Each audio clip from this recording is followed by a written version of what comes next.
O ngā ruenga e whausia ai le lumanai. O le manalau ti leo le whanatanga wha le tausanga whaia onga a le atunuu mo le tausanga le nei lua o luono.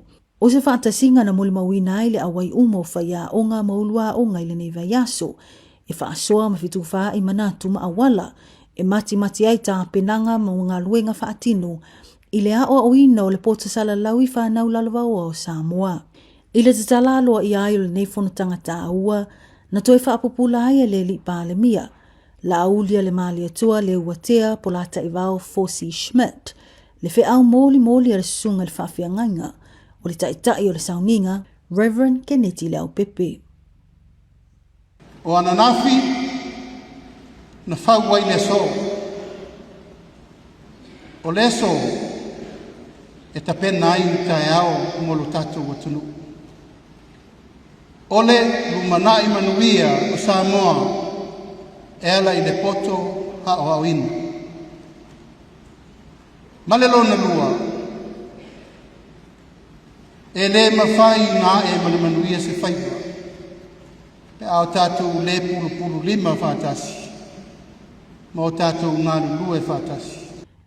Na le lifa fo i le saunoanga le pālemia le tatawai o na ngā lua le malo pu le ngā nuu mawhioanga he o lava i taitau e ka lesia ma ainga e pulpul lima whaatasi e ātia e le ola o awino whanau ai meise tūlanga la matia ua iai le nei vai tau.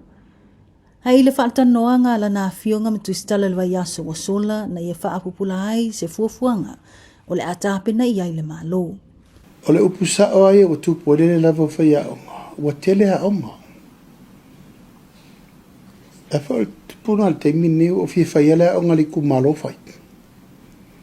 Aere o lava ta pena ngai kaumkala ngoa le lei male mkanga ruenga po lava resources. Aso ia, sa pule le malo whale a onga. A fia whais whale a onga, whai le malo whale a onga. O le mele alen kungi o le ole a kungu e whai whale a onga. E le lau o ngira kungu whau alfa kusa o pese kauwanga whale a onga le mele whai. Ngā olo le keimire, wale lava whai a onga mō kako. O le tu pito i silin tau, o le tau mwhai tu e tau tu mai tu tonu. E tau na iei whale au nga tau tu whatasi.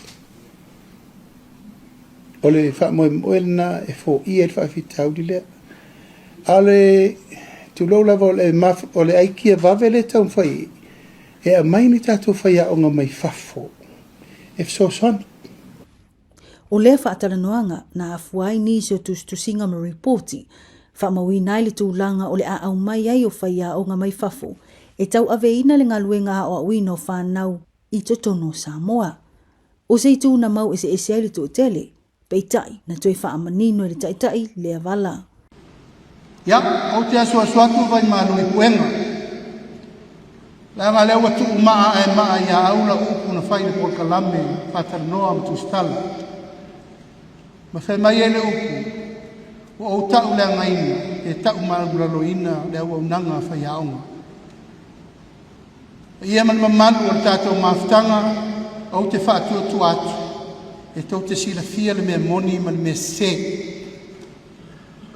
Lei se upu whapena na o tā ua e tau valeina lau tau ngā nuenga. A walea, o le fsoswani mo mia, e mana o mia ni tātou whai aonga se tele. E toi a mai te tonu, e te soani le sioki o whai aonga. Haua lea. Ai ui se whi ai o whaamtalanga malangona na whaalia, ai tasi lava le wha moe, ina ia maua e whanau a onga le whi e mo mia.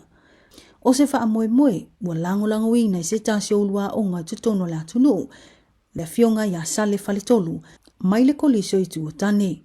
Se tasi foi wa lawi loa i lunga o penga te whailangi i ana ti mainga ma whaasoa i tūlanga oa o onga. I love the idea. It's not that waleanga i whaia o Samoa, no, but we need help. It's me, it's pulea onga. I really needed that.